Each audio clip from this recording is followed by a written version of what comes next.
Sir, where the hell are we? North Atwood Station, come on!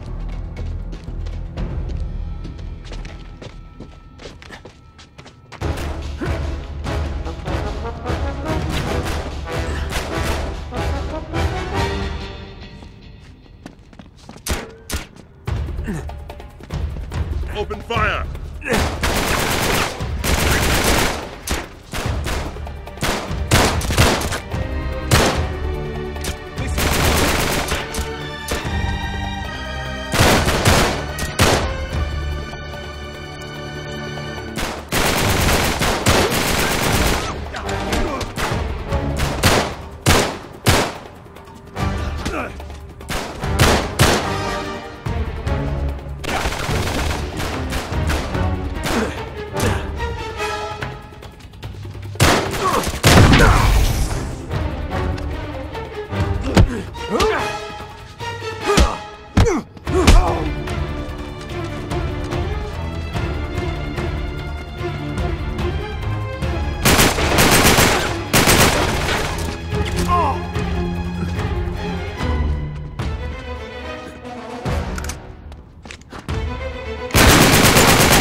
Up here, hurry!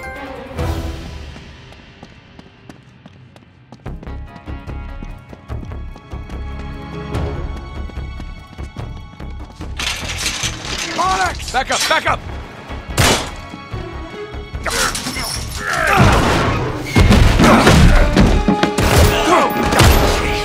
Come on! Get in!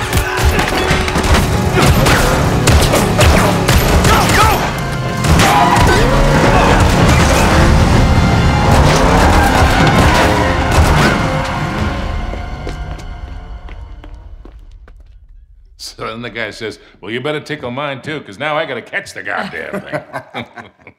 Cheers. To a job, well done. Yeah. Are you going to join us, darling? Yeah. Well, the map proves it. Drake didn't screw around in the East Indies for 6 months. He sailed straight through and headed to Arabia. Right? But here's where it gets interesting. You see this mark? This is John Dee's signature. Who the hell's John Dee? John Dee, one of Queen Elizabeth's closest advisors. Everybody knows that. Yeah, he was a great mathematician and navigator. Okay, way ahead of his time. He's probably the one who invented that. Seriously into the occult. I mean, like a really creepy dark Yeah, see, way. he signed all his letters to the Queen with this symbol, meaning he was her eyes. The original 007, you see, look, 007. Not really that relevant. So it was John Dee who sent Drake to Arabia. Yeah, it looks that way. Dee and Elizabeth. And Walsingham. Great, but what for? Well, that's the million-dollar question, isn't it? And this is where T.E. Lawrence comes in. See, before Lawrence became Lawrence of Arabia, Great film. he was an archaeologist. And even when he was just a kid, he was obsessed with history, everything to do with knights and the Crusades. And he traveled all over, documenting every Crusader site he could find. It's all in here. All right, you've lost me completely, kid. What the hell has this got to do with Drake? I'm getting to that. See, after the war, Lawrence said that if he were ever to go back to Arabia, it would be to search for this place he called the Atlantis of the Sands. Now, the legend crops up over and over again under different names. Ubar, Aram of the Pillars, the City of Brass. But the story is always the same. Oh, city of immeasurable wealth, destroyed by God for its arrogance, swallowed forever in the sands of the Rubal Khali Desert. right here. Well, I like the immeasurable wealth part anyway. And you think this is what Elizabeth and Dee sent Drake after? Oh, yeah. And more importantly, it's what Marlowe is after. So, wait, if Drake was on a mission from the Queen to find this place, why all the secrecy? I mean, it looks like he went to a lot of trouble to hide whatever he found, even from Her Majesty. I don't know. Oh, I'm sorry. What was that? No, hang on a second. Because if you recall, the last time we went halfway around the world searching for a lost city, things got more than a little dicey. Yeah, but this time we have the upper hand. I mean, look, Drake only had half the clues. Lawrence only had half. We have both. And Marlowe has nothing. Small problem. The Rubel Khali Desert, 600 miles across. The Bedouin go around the damn thing. And even if we knew where it was, which we don't, we would die trying to find Just it. hold on. You see these symbols here? Yeah? Looks like Sabaean Sabaean script. script. Right.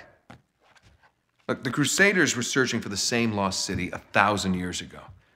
But out of all the sites Lawrence documented, only 2 are marked with these symbols. One in Syria, the other in France. Oh. No, you 2 are going to Syria. We're heading to France. Look, we track down these clues. We find Lawrence's lost city. I'm sure of it. Well, and then what? How are we going to get across 600 miles of impassable wasteland? It's in the middle of the desert. So technically, it'd be about 300 miles. Look, I don't know. We'll figure it out. We burn that bridge when we get to it, eh? Exactly. What do you say? What the hell? Let's do it.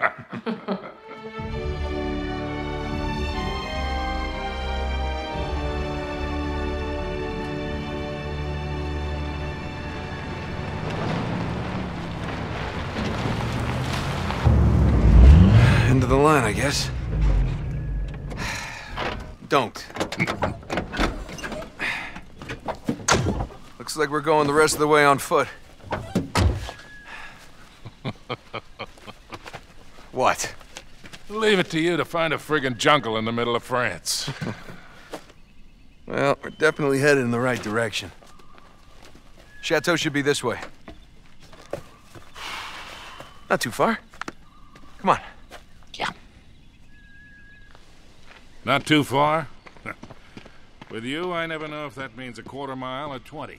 Like that time you got us lost in Peru? Oh, you really want to bring up Peru? You are not still holding that over me. I was 15, Sully. Should have known when I met you that I'd be in prison within a year.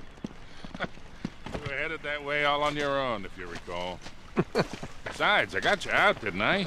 Always get you out.